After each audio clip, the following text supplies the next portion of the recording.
Make yourself comfortable. Shove that over.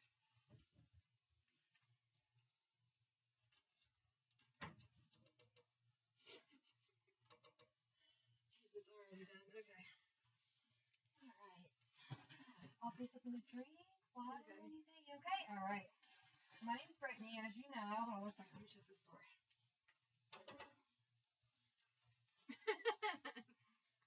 Sorry, my assistant. Okay. So, we already went over your informed consent and why you're here today. I know vocational rehab has sent you. How are you feeling about that? I don't know why I'm here. At all? I mean, I lost a job, but I don't think I have anger issues. How many jobs have you lost in the last 6 months? 2. 2? What are like the results of losing these jobs? They give you a reason? Were you fired? You quit? One I quit and one I got fired. I didn't agree with the manager for one, actually for both. So I got fired from one and I quit the other. Okay. Is that something? How do you feel about that? Do you feel good about not having a job? No. No? You want to get a job? I do. You do? Well, what would be the reason for you to want a job? Because I don't like being broke. Yeah. I know that can be very overwhelming, being broke and not being able to do what you want to do, pay for anything, have to rely on everybody. So just a little bit of background information. Are you still living with your parents? They own where I live, but I pay rent. Are you even paying on time as much as you're supposed to? Up until I don't have a job anymore, now I don't have to pay.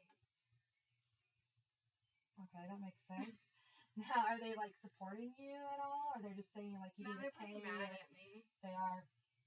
All right. Well, I know you went to a couple sessions of voc rehab. You've been doing some skill training. How do you feel about that? Does it make you feel like good having those skills, or is it just kind of pointless? I mean, I don't know. I guess it'll help me. Yeah. What kind of job do you want to do? Like, what is your goal? I want to be a nurse. You want to be a nurse? That's pretty awesome. Why? You just want to help people and something you're interested in? Yeah.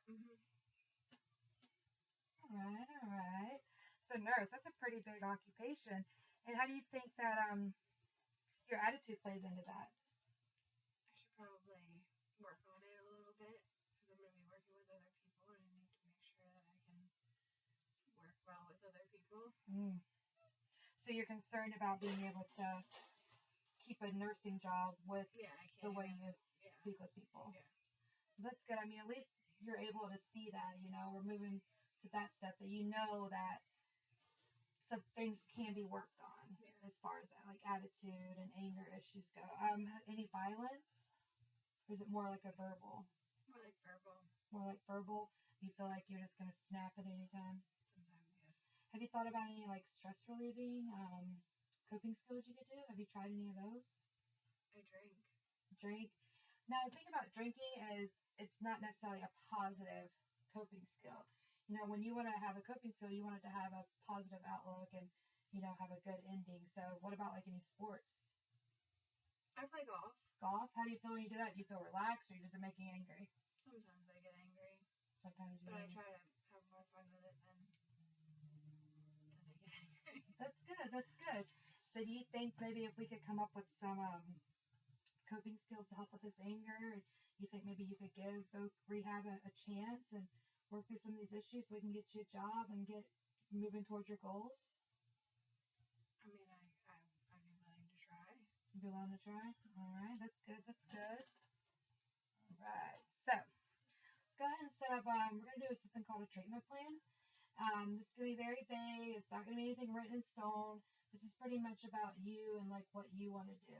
So let's just set like a week goal, where I'm going to see you again next Friday. So what do we want to work on from this Friday to next Friday? I don't know. What do you think we should work on? Anything that is heavy on your mind as far as family relationship goes? I mean, I just don't really talk to my family that much. Yeah, I know that. It can be pretty overwhelming not being able to talk to your family, not having that support system.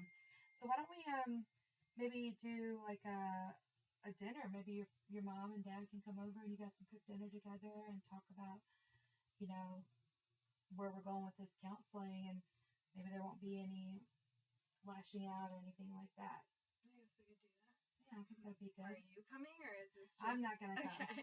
This is gonna be between you and your parents, Okay. and I want you to try to do activities like this once a week. You know, just being able to be more sociable with people that care about you, and that way you're able to move forward in this process. And also, how do you feel about like, keeping a journal? I'm not really good at that. I'm not really good at that. I don't know if it's something you like, but anytime like you would have a negative thought, maybe you could write it down and ball it up or do something like that. That way it's getting some kind of aggression out. Also, a lot of people that I've spoke with who have different anger issues have done, you know, kickboxing or running, any kind of like exercise. Is it I don't good? run. You don't run? How about doing some kickboxing, some punching? Probably not. Probably not. All right. Well, at least we're getting to the first step of maybe having your parents come over and doing dinner and doing all that. It's just nice to smile and have fun, and you know. All right. Yep. Is there anything else you want to talk about? Doesn't have to be anger related. Be anything. Do you feel positive moving forward with this? You're very pretty. Thank you. I appreciate that. All right. Well, thank you, Gina. It was a pleasure. Nice meeting you. Nice meeting you. And I will see you next week. Call me if you